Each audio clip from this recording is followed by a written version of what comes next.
perjalananmu mengiring Yesus, ada peristiwa apa yang terjadi dalam kehidupan sejak engkau menerima Yesus Kristus sampai hari ini? Pasti ada sesuatu yang terjadi dalam kehidupan kita. Baik itu kesukaan, kesenangan, kebahagiaan, kesengsaraan, kedukaan, kepahitan, kegetiran, itu ada. Amin. Siapa yang mengalami? Siapa yang mengalami sampai hari ini? Ya. Apakah ketika kita mengalami hal-hal yang tidak enak itu berarti Tuhan tidak menyukai kita? Berarti Tuhan meninggalkan kita? Atau berarti kita bukan bagiannya Dia?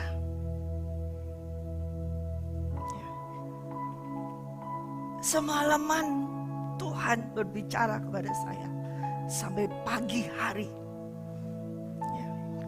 Tidak berhenti Dia berbicara tentang satu hal ini yang baru saya mengerti selama semalaman ini.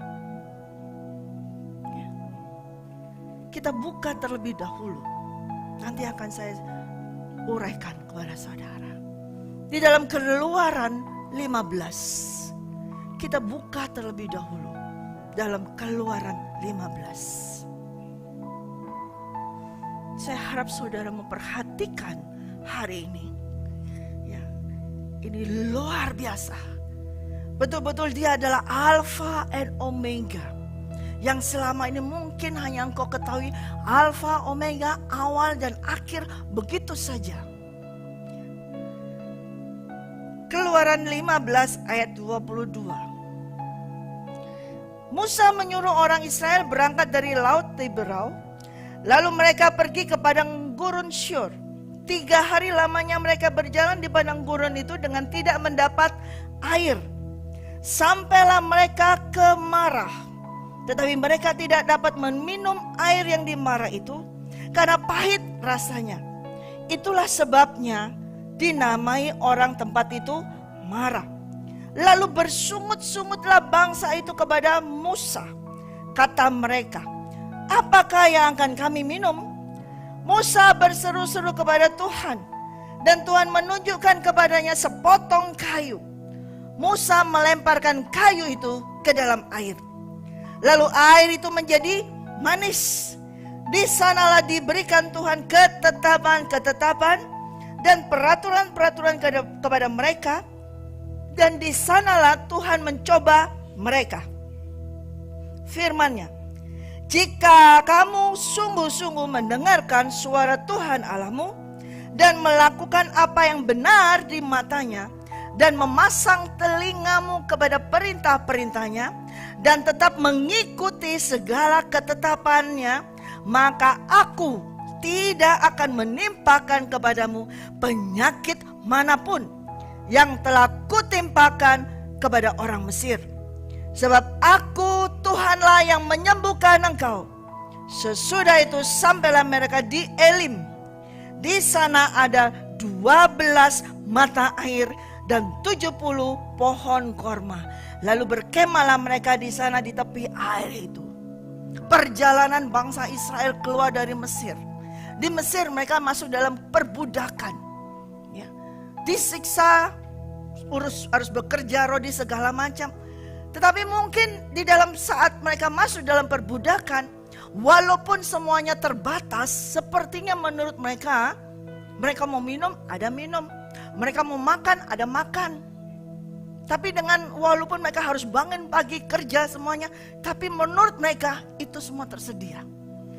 Ketika mereka dibawa keluar dari Mesir, masuk ke padang gurun, belum sampai ke tanah Kanaan, Tuhan bawa bangsa Israel putar, nggak langsung ke Kanaan, ya, langsung diputar-putarkan dulu. Dan sampailah mereka di suatu padang gurun Syur, di mana tidak ada air. Ada, tapi pahit. Mereka tidak bisa makan. Siapa yang bisa minum air pahit? Kecuali kopi pahit, ya masih bisa diminum. Tapi air pahit gimana? Gak bisa. Air yang kita minum setiap hari bukan, walaupun tidak ada gula, tidak ada rasa, tapi tidak pahit. Ya. Mereka tidak bisa minum. Saudara, kita juga tidak akan bisa minum air pahit itu, betul kan? Rasanya nggak enak. Beda air pahit dengan kopi pahit, betul kan? Atau teh pahit, nggak ada gula, masih beda. Saudara masih bisa minum teh tawar, kopi pahit, tapi air pahit. Kalaupun ada di sini air pahit, siapa yang mau? Gak akan ada. Pasti kita akan bersungut-sungut. Kenapa Menara Doa menyediakan air pahit? Kenapa kok ada air pahit bisa kita minum? Ya, di sini disediakan air minum di depan, walaupun hanya kecil, cup kecil, tapi tidak pahit. Kalau ada satu yang sampai pahit, pasti sudah bersungut-sungut. Sama, bangsa Israel juga saat itu bersungut-sungut. Sampai akhirnya Musa berseru kepada Tuhan. Dan Tuhan menunjukkan kepada sepotong kayu. Ada sepotong kayu. Dan Tuhan memberitakan Musa, lemparkan kayu itu ke dalam air tersebut. Sepotong kayu dimasukkan dalam air itu. Seketika itu air itu menjadi manis, bukan tawar, tapi manis. Alkitab mencatat di sini, bukan tawar. Tadi pahit, kalau dilempar kayu bisa tawar, mungkin ya bisa diminum air biasa. Tapi ini dengan lempar kayu itu jadi manis. Siapa yang mau? Di dalam galonmu air itu dilempar kayu, tidak usah campur gula, sudah jadi manis.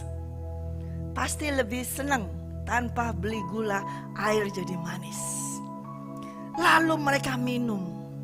Tetapi dengan kayu yang dilempar itu, ada ketetapan yang Tuhan berikan.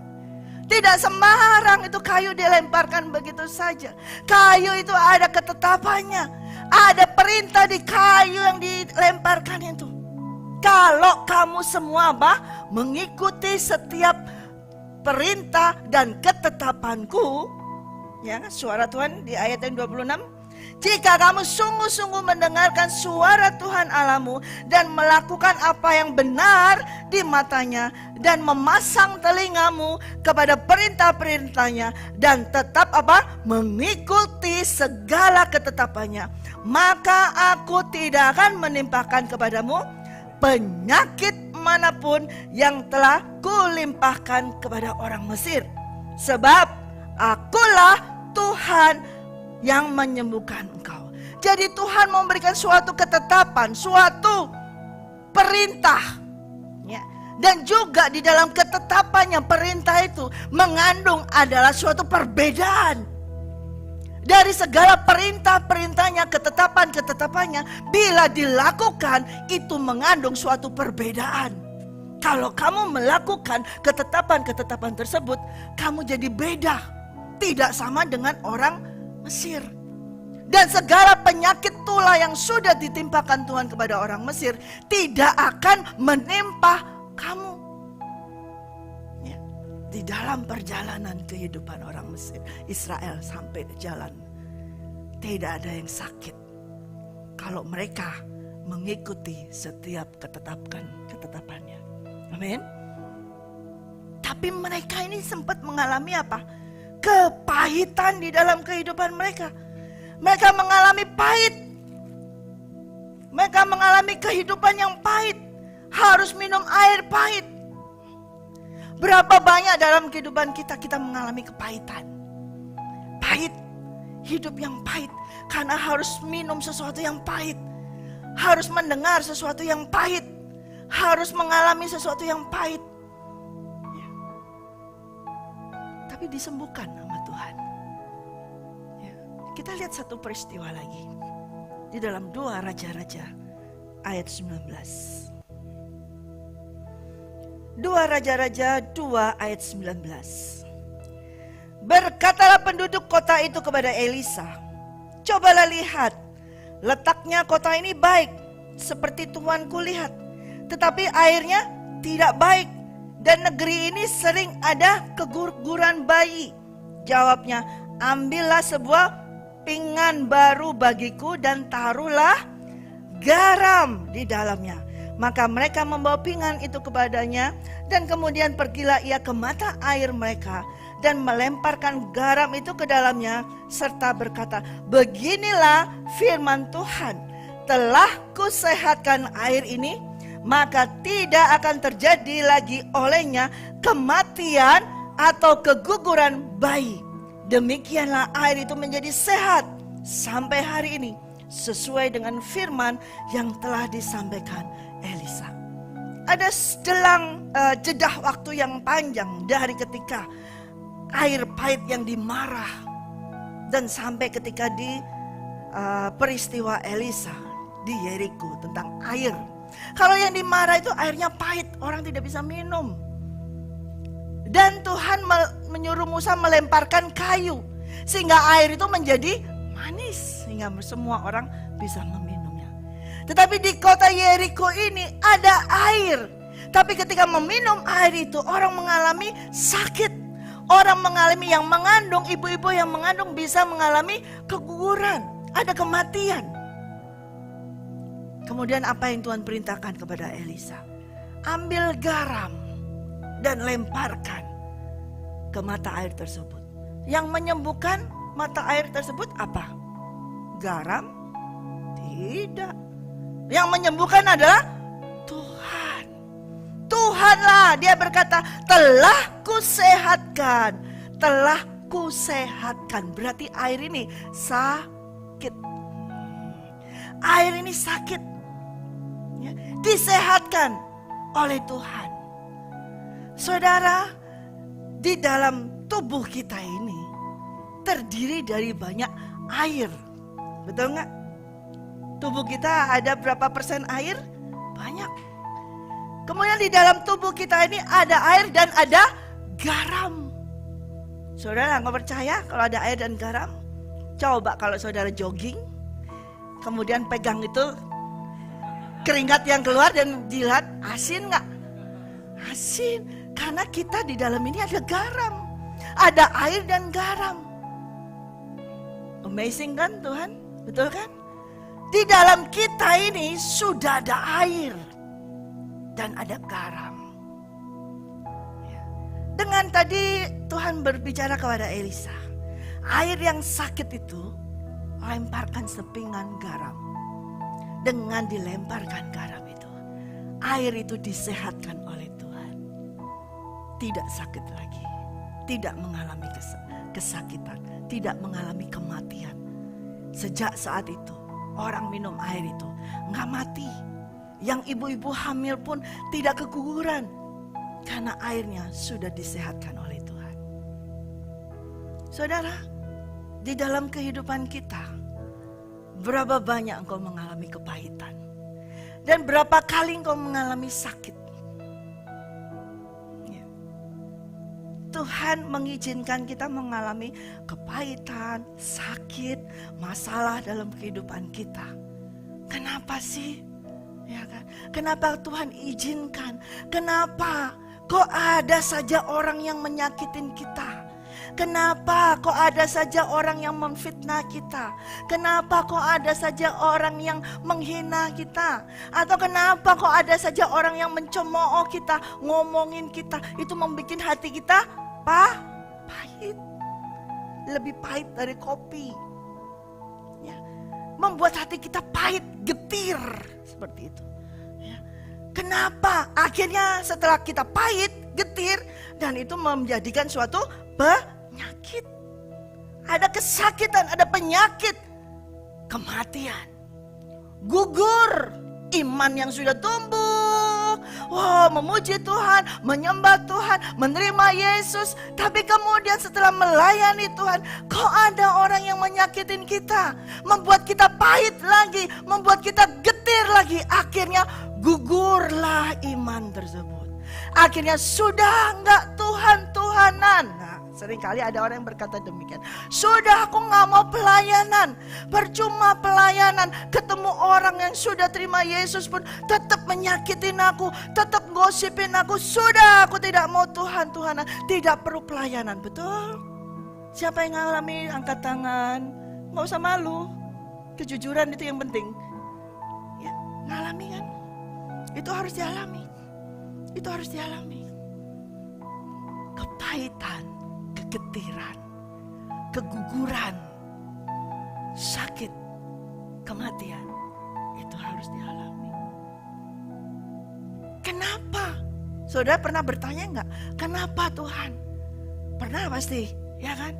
Padahal sudah melayani, padahal sudah berdoa nih, sudah kayaknya sudah melakukan yang benar nih, betul kan? Sudah melakukan, sudah berdoa, tapi kok masih tetap ada aja di dalam kehidupan kita orang yang mau nyakitin kita, orang yang mau nusuk kita. Tusuk dari belakang, dari samping, kiri, kanan, dari depan, ada aja. Ya. Pernah nggak tanya kayak gitu? Pernah ya? Pasti kan?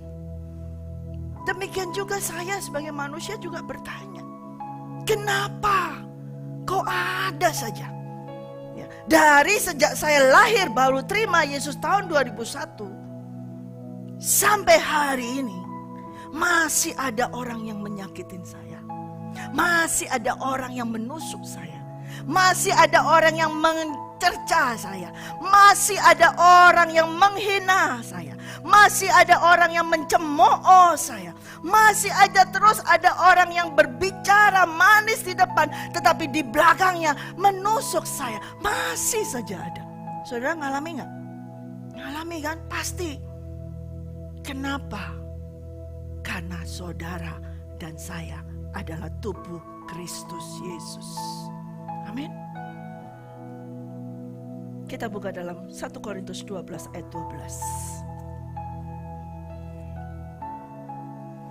1 Korintus 12 ayat 12. Karena sama seperti tubuh itu satu dan anggota-anggotanya banyak, dan segala anggota itu sekalipun banyak merupakan satu tubuh. Demikian pula Kristus, sebab dalam satu roh kita semua, baik orang Yahudi maupun orang Yunani, baik budak maupun orang merdeka, telah dibaptis dalam satu tubuh, dan kita semua diberi minum dari satu roh. Karena tubuh juga terdiri dari satu anggota, tetapi atas banyak anggota. Saya loncat di ayat yang ke-21. Jadi jika mata tidak dapat berkata kepada tangan, aku tidak membutuhkan engkau, dan kepala tidak dapat berkata kepada kaki, aku tidak membutuhkan engkau, malahan justru anggota-anggota tubuh yang nampaknya paling lemah, yang paling dibutuhkan, dan kepada anggota-anggota tubuh yang menurut pemandangan kita kurang terhormat, kita berikan penghormatan khusus. Dan terhadap anggota-anggota kita yang tidak elok, kita berikan perhatian khusus. Hal itu tidak dibutuhkan oleh anggota-anggota kita yang elok. Allah telah menyusun tubuh kita begitu rupa, sehingga anggota-anggota yang tidak mulia diberikan penghormatan khusus, supaya jangan terjadi perpecahan dalam tubuh, tetapi supaya anggota-anggota yang berbeda itu saling memperhatikan. Karena itu, jika satu anggota menderita, semua anggota turut menderita. Jika satu anggota dihormati, semua anggota turut bersukacita. Kamu semua adalah tubuh Kristus, dan kamu masing-masing adalah anggotanya. Dan Allah telah menetapkan beberapa orang dalam jemaat. Pertama sebagai rasul, kedua sebagai nabi, ketiga sebagai pengajar. Selanjutnya mereka yang mendapat karunia untuk mengadakan mujizat, untuk menyembuhkan, untuk melayani, untuk memimpin, untuk berkata-kata dalam bahasa roh. Adakah mereka semua rasul atau nabi atau pengajar? Adakah mereka semua mendapat karunia untuk mengadakan mujizat, atau untuk menyembuhkan, atau untuk berkata-kata dalam bahasa roh, dan untuk menafsirkan bahasa roh? Jadi berusahalah untuk memperoleh karunia-karunia yang paling utama. Dan aku menunjukkan kepadamu jalan yang lebih utama lagi. Sekalipun aku dapat berkata-kata dengan semua bahasa manusia dan bahasa malaikat, tetapi jika aku tidak mempunyai kasih, aku sama sekali sama dengan gong yang berkumandang dan canang yang gemerincing. Sekalipun aku mempunyai karunia untuk bernubuat dan aku mengetahui segala rahasia dan memiliki seluruh pengetahuan, dan sekalipun aku memiliki iman yang sempurna untuk memindahkan gunung, tetapi jika aku tidak mempunyai kasih, aku sama sekali tidak berguna. Dan sekalipun aku membagi-bagikan segala sesuatu yang ada padaku, bahkan menyerahkan tubuhku untuk dibakar, tetapi jika aku tidak mempunyai kasih, sedikit pun tidak ada faedahnya bagiku. Ayat 13. Demikianlah tinggal ketiga hal ini, yaitu iman, pengharapan, dan kasih. Yang paling besar diantaranya ialah kasih. Saudara bertanya, apa hubungannya ini dengan tadi yang kita baca? Air yang pahit, air yang tidak sehat, apa hubungannya dengan tubuh Kristus? Kita ini semua tubuh Kristus, percaya? Amin. Karena apa? Di dalam kita ada roh Kristus. Ya. Tetapi saudara kan semua memiliki tubuh, betul? Ada tubuhnya. Ketika saya bertanya kepada Tuhan, ya, kok ada aja Tuhan? Dari tahun 2001 sampai sekarang, ada saja orang yang menyakitin saya. Kemudian keluar, nyakitin, keluar, nyakitin. Terus sampai hari ini ada saja orang yang begitu. Kenapa Tuhan? Apa salah saya? Tolong Tuhan ampuni saya. Saya mohon Tuhan ampuni saya. Saya mengampuni orang-orang tersebut. Ampuni saya. Beri Tuhan pencerahan kepada saya untuk bisa mengerti. Kenapa di dalam kehidupan kita berjalan mengiringmu, berjalan bersama dengan Roh Kudus, menantikan kedatanganmu. Selalu kita mengalami hal seperti ini. Kenapa? Cuma satu Tuhan jawab. Because you are my body. Karena kamu adalah tubuhku. Saya langsung diam.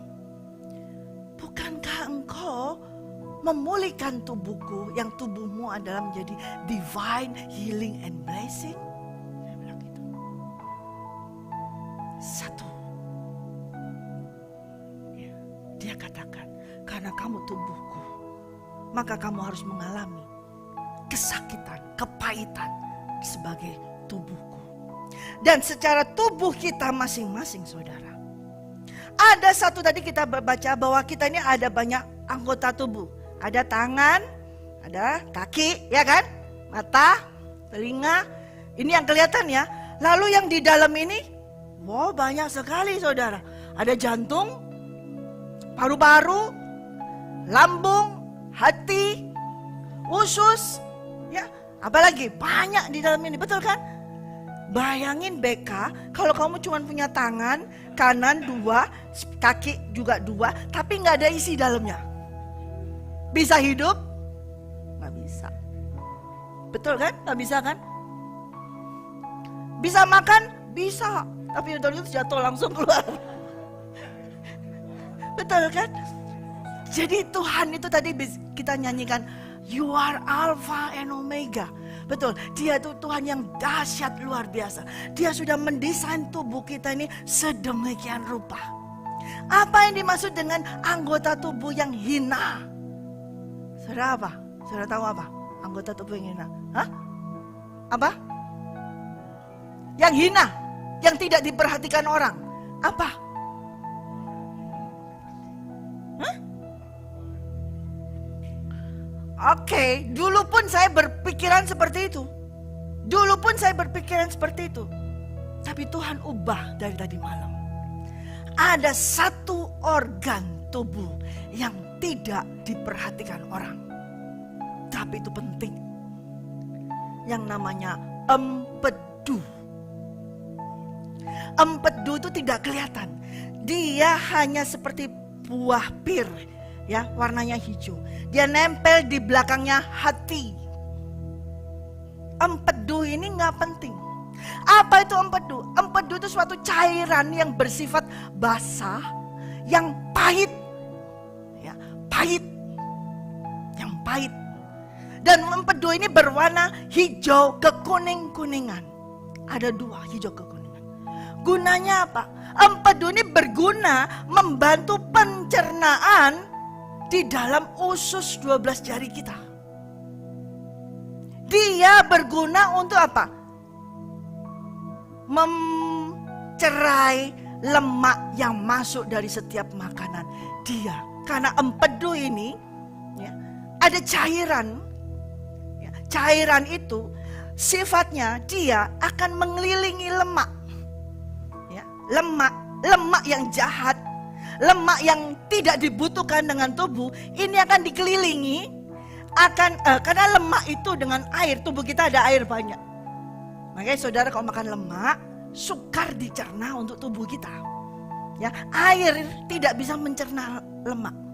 Air ini butuh cairan pahit dari empedu ini untuk menggumpalkan lemak yang jahat itu, sehingga digiring sama cairan dari empedu yang keluar ini. Lemak yang tidak bisa tidak butuh untuk tubuh, tidak perlu untuk tubuh, digiring, dikelilingi oleh cairan dari empedu. Cairan empedu tersebut digiring ke usus 12 jari, terus sampai ke pembuangan di bawah. Baru tahu kan? Roh Kudus malam dia mengajarkan hal ini. Tuhan Yesus pun ketika dia datang di dunia, ketika dia mau disalib, dia dikasih air anggur dicampur dengan empedu. Pahitnya, ketika dia minum dia gak mau. Tapi ketika sampai akhir, ketika dia mati kayu salib, kita buka dalam Yohanes 19.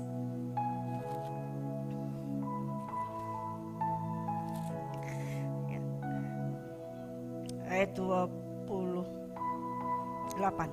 Sesudah itu karena Yesus tahu bahwa segala sesuatu telah selesai, berkatalah ia, supaya genaplah yang ada tertulis dalam kitab suci. Aku haus.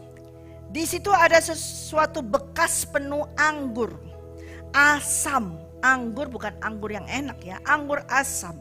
Ini tadi yang diberikan kepada Yesus, anggur asam dicampur empedu, pahit sekali. Ya, mereka mencucukkan bunga karang yang telah dicelupkan dalam anggur asam dan kepada sebatang hisop, lalu mengunjukkannya ke mulut Yesus. Sesudah Yesus meminum anggur asam itu, berkatalah ia, sudah selesai. Saya bukakan supaya saudara lihat di Matius 20.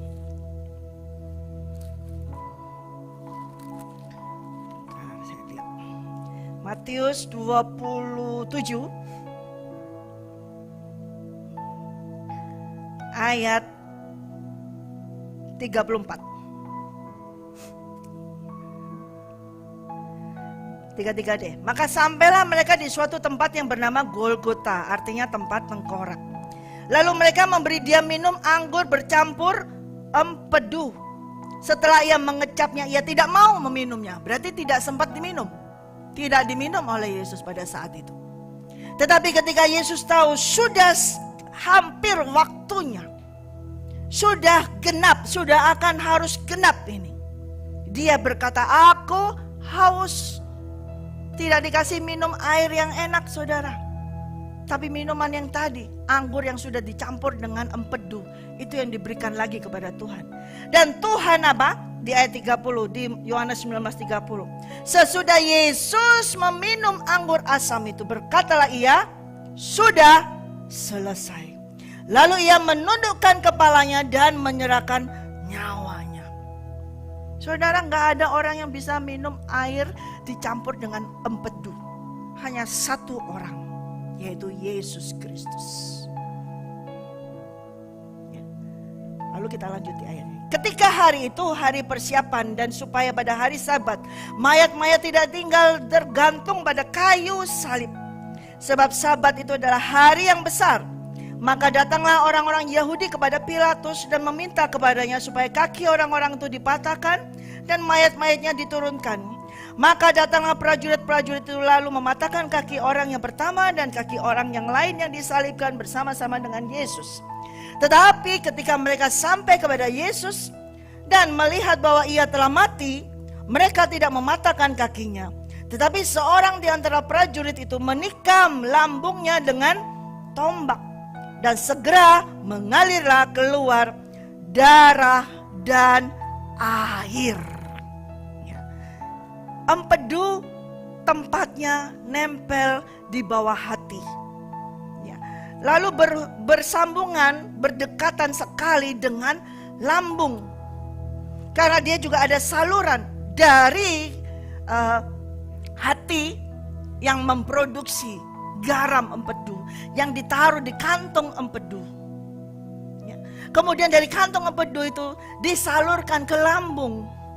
Kemudian sampai dari di lambung itu segala makanan masuk ke lambung. Di lambung itulah terjadi pencernaan. Dengan pencernaan itu mulailah cairan empedu ini melekat ke lemak-lemak yang tidak berfungsi dengan tubuh ini. Lemak-lemak yang jahat itu diikat oleh cairan ini dan digiring ke usus 12 jari untuk sampai dibuang. Dengan cairan dari warna empedu, hijau dan kekuning-kuningan. Ini kalau bercampur menjadi warna kecoklatan.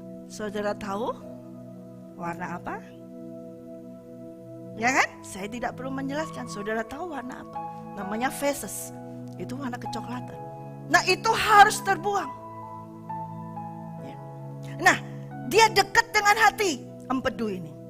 Bila di dalam hati ini tidak memproses cairan tersebut, ya, tidak ada sakit hati. Ya, misalnya hati ini tidak mengeluarkan proses untuk cairan empedu, maka orang tersebut akan mengalami gangguan dalam pencernaan. Dia tidak, metabolismenya terganggu, sehingga sukar dia mengeluarkan feses tersebut. Dia sukar mencerna, sehingga dia akan tidak lancar. Yaitu BAB segala tidak lancar. Dan itu menjadikan obesitas. Karena tidak lancar. Nah, pahit ini, sesuatu yang pahit ini. Kayaknya kita gak mau sesuatu yang pahit. Tapi ternyata butuh di dalam kehidupan kita sesuatu yang pahit. Justru hal yang pahit itu diizinkan untuk kesehatan saudara semua. Amin. Bayangin kalau nggak ada itu cairan empedu, itu nggak ada yang membantu pencernaan. Saudara makan terus, tetapi tidak ada yang menggiring itu pencernaan makanan lemak-lemak yang tidak berguna sampai ke usus 12. Yang terjadi adalah perut semakin besar. Dan engkau jadi tidak sehat. Jadi dari satu organ tubuh yang hina karena kotor, bau, pahit. Empedu itu pahit. Rasanya pahit banget. Warnanya aja hijau kekuning-kuningan. Saudara sudah tahu warna itu seperti apa. Ya. Pahit. Tapi kalau tidak ada cairan itu, engkau tidak menjadi sehat.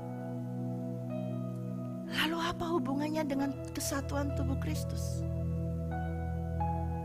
Saudara, ketika kita disakitin orang, yang nyakitin kita itu bukan orang di luar sana, tapi orang yang sudah menjadi tubuh Kristus. Betul? Yang menyakitin kamu, yang mengkhianati kamu bukan orang dunia, tapi orang gereja, orang yang sudah terima Yesus Kristus, orang yang masuk dalam tubuh Kristus. Yang mengoyak kamu semua adalah orang yang ada di dalam tubuh Kristus. Tuhan tahu, Dia yang menciptakan tubuh kita. Dia mengizinkan ada empedu itu nempel di kita, yang mengeluarkan cairan yang pahit. Untuk apa? Justru untuk kesehatan kita. Dia ini membersihkan yang kotor. Kalau Tuhan izinkan ada orang yang menyakitin kita, memberikan kita kepahitan, kita merasa kepahitan, kita merasa ditusuk semuanya, itu mau membersihkan, supaya akhirnya semuanya itu keluar sampai ke jambangan.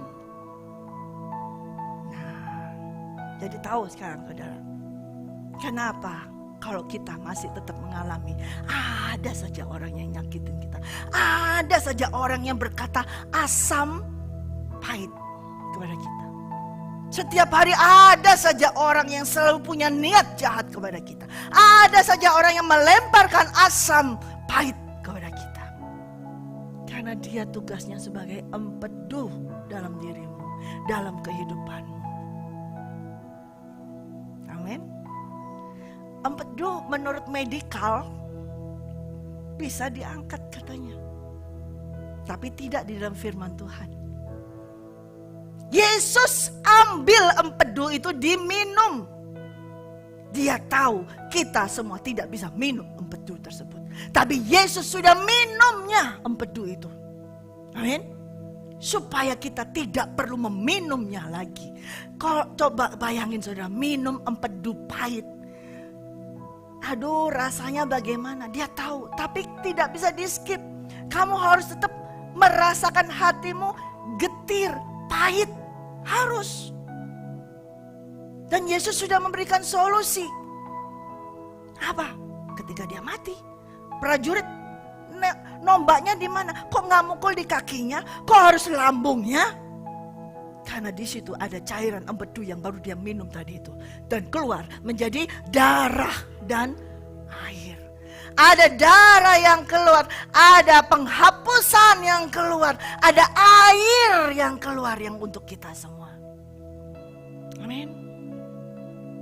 Jadi bagaimana kalau tubuh Kristus ada yang berfungsi sebagai empedu, kasih suatu kepahitan terus di dalam tubuh Kristus? Apakah kita buang aja deh, singkirkan aja deh, dikeluarkan saja deh? Tadi kan firman Tuhan kita baca, untuk tubuh bagian anggota tubuh yang hina harus malah ditambah kasih perhatian khusus dengan kasih. Lalu gimana kalau empedu kita ini tidak berfungsi dengan baik untuk bisa menjaga empedu ini terus menghasilkan cairan empedu yang bisa membantu pencernaan lemak di dalam tubuh kita? Harus gimana?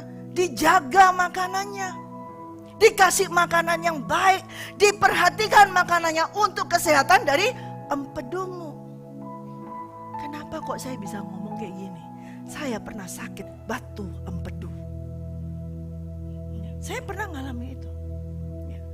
Kenapa? Ada di dalam tubuh kita. Lalu kalau kita mau menjaganya dengan makanan, kita tidak bisa dibuka terus dielus-elus, nggak bisa. Nggak bisa. Kita harus pilih makanan yang baik untuk empedu ini. Namun saya kasih tahu saudara, sebaik-baiknya engkau makan, jaga makanan yang baik untuk empedu, tetap empedu itu menghasilkan cairan yang pahit. Jadi bila ada anggota tubuh Kristus yang berfungsi sebagai empedu, engkau harus membuangnya? Tidak. Kasih makan yang baik. Tapi ingat, jangan harapkan dia mengeluarkan cairan manis. Sekalipun kau perhatikan, sekalipun kau mengasihi, sekalipun engkau memberikan segalanya, karena dia fungsinya sebagai empedu, tetap dia mencairkan cairan pahit. Haleluya. Saudara follow, saudara mengikuti ini. Tapi apa? Cairan pahit ini apa? Berguna untuk apa? Untuk tubuh kita. Membersihkan semua yang di tubuh kita. Lalu gimana? Nggak usah saudara angkat tuh empedu. Kalau dia ngeluarin cairan pahit, dia itu ngikat itu lemak jahat, giring dia ke usus 12 jari. Akhirnya dia keluar sendiri. Betul nggak sih? Keluar sendiri. Nggak usah disuruh keluar, dia keluar sendiri. Betul? Kalau ada orang yang menyakitimu, yang selalu berkata-kata omongan yang tidak benar, yang selalu punya asam pahit, kamu gak usah nyingkirkan dia. Dia akan keluar sendiri. Dan seperti tadi, ya, keluarnya lewat mana? Lewat belakang. nggak akan keluar lewat mulut kita. Karena Yesus sudah masukkan empedu itu lewat mulutnya dia. Dan kita tidak akan mengeluarkan lewat mulut kita. Cukup dia lewat mulut ke belakang saja. Oke? Kasih. Harus. Kalau kita nggak suka sama empedu, nggak bisa. Sekalipun dia mengeluarkan kata-kata pahit. Sekalipun dia mengeluarkan kata-kata asam. Tapi itu adalah bagian dari tubuh Kristus yang Tuhan sudah ciptakan dari semula. Bagian dari tubuh Kristus yang dia ciptakan. Fungsinya apa? Untuk kita, untuk membersihkan kita semua. Membersihkan yang tidak berarti dalam tubuh ini dibersihkan. Demikian juga kalau Tuhan, kenapa kalau Tuhan izinkan di tubuh Kristus, di gereja, di menara, di mana saja, ada saja orang yang bersifat seperti empedu. Untuk membersihkan tubuhnya Yesus, supaya manusia roh ini menjadi murni, bersih, tak bercacat, tak bercela, terus menjadi murni, dimuliakan terus. Amin. Engkau tidak bisa mengusir orang yang punya mulut asam. Engkau gak bisa mengusir orang yang punya mulut pahit, ya, yang sering kali mengeluarkan cairan. Dan biasanya ketika mereka mengeluarkan omongan pahit, omongan asam, tidak di depan kita. Gak bakalan berani di depan kita. Ngomongnya apa? Di belakang. Karena dari situlah tempatnya dia keluar. Dia senangnya main belakang. Bicaranya di belakang. Dan sukanya mengelilingi asam lemak yang jahat. Dan dia akan membungkus orang-orang yang jahat. Giring orang-orang jahat untuk akhirnya dibuang di dalam tubuh Yesus Kristus. Tubuh Kristus, kita sebagai tubuh Kristus, sebagai mempelai Kristus. Tuhan izinkan ada orang-orang yang berfungsi sebagai empedu, mengeluarkan cairan pahit untuk menyehatkan tubuh Yesus Kristus, untuk memurnikan mempelainya ini supaya bersih. Tidak ada keguguran, tidak ada iman gugur, tidak ada kepahitan, tidak ada sakit penyakit, tidak ada roh yang sakit, tapi menjadi sehat. Jadi saudara, setelah mengerti ini semua, kalau masih ada orang dalam kehidupan kita yang mengeluarkan asam pahit, yang mengeluarkan cairan empedu, saudara tahu, oh itu ada bagianku yang mau dibersihkan. Betul? Oh, kalau ada orang itu ngomongnya pahit banget, ngomongnya gak enak banget, berarti ada di bagian dirimu yang mau dibersihkan, dibuang. Karena di dalammu ini ada lemak jahat. Nah, namanya lemak itu rasanya malas berdoa, malas semua. Nah, ini diizinkan ada omongan pahit, ada omongan asam, supaya mengikat kejahatan, lemak jahat yang di dalam dirimu. Sehingga itu kebuang semua. Dan kamu menjadi bersih. Sehingga kamu bisa berdoa. Kamu bisa menyembah Tuhan. Terus dalam roh dan kebenaran. Amin. Jangan marah kalau ada orang yang nyakitimu. Jangan marah kalau ada orang yang mengataimu di belakang. Jangan peduli, jangan marah. Tetapi juga bukan menjadi tidak peduli. Kalau don't care, bodo amat. Itu kamu juga dari hatimu tidak ada cairan garam yang keluar. Dari cairan empedu itu ada gabungan komposisinya adalah air dan garam, dan ada beberapa. Nah, garam itu ada di dalam hati kita. Dan air ada di situ. Nah, itu keluar supaya membentuk cairan tersebut. Tadi saudara ingat ada garam kan? Dan kayu. Yesus yang sudah di kayu salib, itu dia minum dari tongkat yang diberikan carang bunga itu dengannya. Anggur diminumnya dengan empedu itu. Dia sudah menyehatkan, dia sudah membuatnya manis. Omongan orang yang pahit itu, omongan orang yang asam itu, omongan hati orang yang jelek itu, jahat itu, sudah dibuatnya manis di dalam telingamu. Amin. Kalau engkau punya kayu salib di dalam hatimu, dan kau punya garam memurnikan itu, engkau gak perlu takut dengan orang yang seperti empedu, yang ngeluarin cairan seperti itu. Tapi justru terima kasih kepada Tuhan.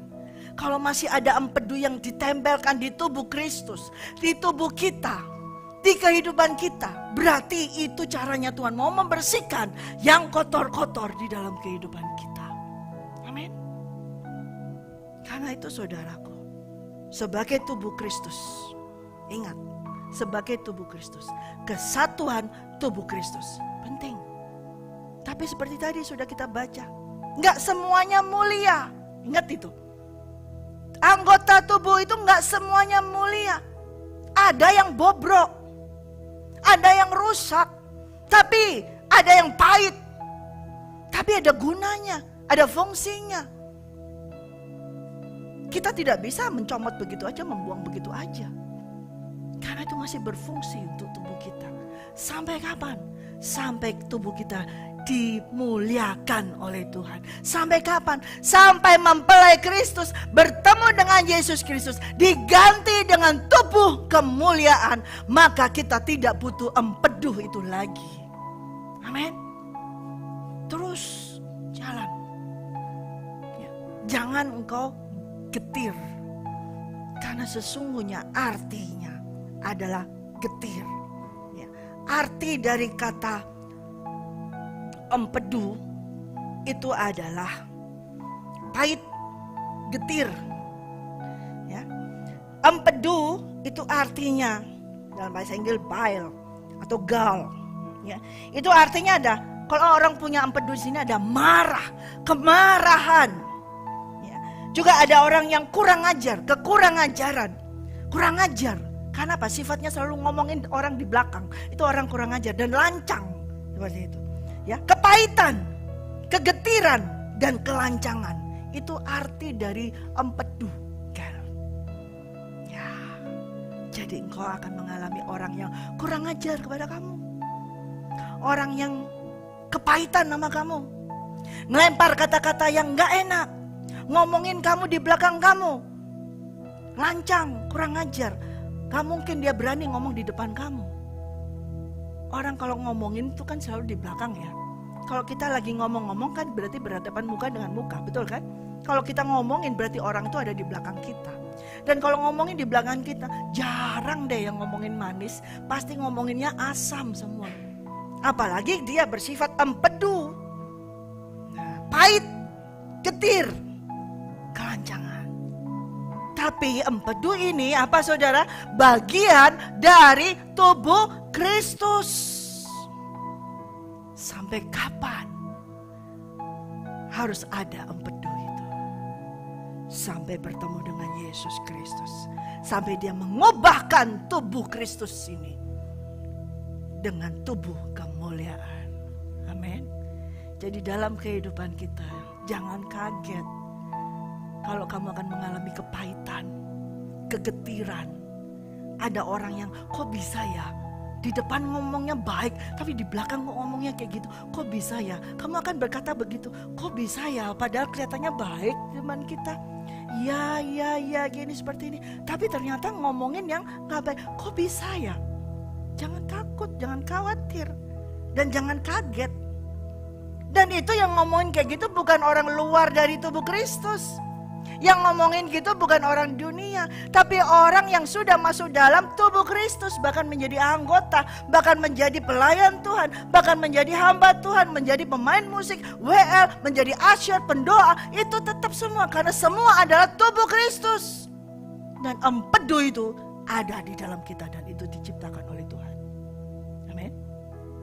Dengan demikian saudara, jangan biarkan cairan empedu ini kalau terus tidak bekerja dengan pada fungsinya, dia menjadi batu menggumpal. Menggumpal di kantung empedu. Dan itu bila pecah, itu sudah merusak yang lainnya. Ya. Jadi biarkan empedu ini berfungsi seperti empedu. Oh haleluya. Haleluya. Saudara mengerti maksud saya? Kalau ada di dalam kehidupanmu ada orang yang seperti empedu, biarkan dia bersikap, berfungsi seperti empedu. Jangan ditahan, jangan langsung, jangan keluarkan cairan itu. Jangan, Tuhan tolong Tuhan, tengking terus, Tuhan tolong supaya ini. Nggak bisa. Kalau itu engkau tahan, itu akan gumpal jadi batu. Dan akhirnya meledak dan itu merusak segala tubuh ini. Biarkan dia berfungsi sebagai empedu. Dengan cairannya, mulutnya yang berbusa manis. Tapi pahit, biarkan itu. Itu malah menggiring, mengelilingi orang yang jahat juga. Mengelilingi lemak yang jahat juga. Dibawanya sampai keluar dari belakang. Amin. Bisa mengerti di sini? Jadi sekarang saudara nggak perlu takut lagi. Dimanapun kau berada, tempat kerja, di mana saja, tetap ada empedu. Amin. Di rumah tangga, di keluarga, ada. Tidak bisa ditengking. Karena itu bagian dari tubuhmu. Jadi biarkan dia berfungsi sebagaimana harusnya dia berfungsi. Yang penting hatimu bersih. Yang penting hatimu penuh kasih. Yang penting dijaga itu justru empedu itu. Kasih makan yang baik empedu itu. Kalau ada orang yang jahat sama kamu, kasih makan dia. Kalau ada orang yang ngomongnya nggak benar, kasih sesuatu yang lempar lebih baik. Kasih lebih lagi. Biar dia tetap mengikat itu lemak-lemak yang jahat dan keluar. Amin. Saudara mengerti hari ini? Di dalam kehidupan kita tetap ada seperti itu. Dan saya percaya di sini semua bukan empedu. Saya berdoa bahwa engkau yang ada di sini, ya, bukan bagian sebagai fungsi sebagai empedu itu. Dan bila engkau sebagai fungsi empedu itu, it's okay. Itu tugas kamu dari Tuhan. Itu tugas kamu dari Tuhan. Dan kita adalah tubuh Yesus Kristus. Kita gak takut. Karena Yesus sudah minum empedu itu. Saya tidak takut. Kita tidak takut. Karena Yesus sudah minum kepahitan itu. Dan kita dibebaskannya oleh dia. Amin. Gak perlu takut. Justru kalau ada orang yang empedu, kasih makan yang banyak. Kasih makanan yang enak, Chris. Jangan kasih yang gak enak. Kasih yang nomor 1, semua yang enak semua. Nah, seperti itu. Amin.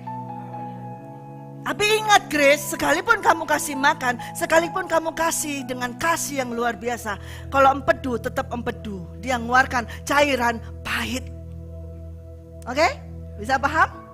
Nah, tapi it's okay. It's okay. Haleluya. Mari kita bangkit berdiri saudara. Karena apa?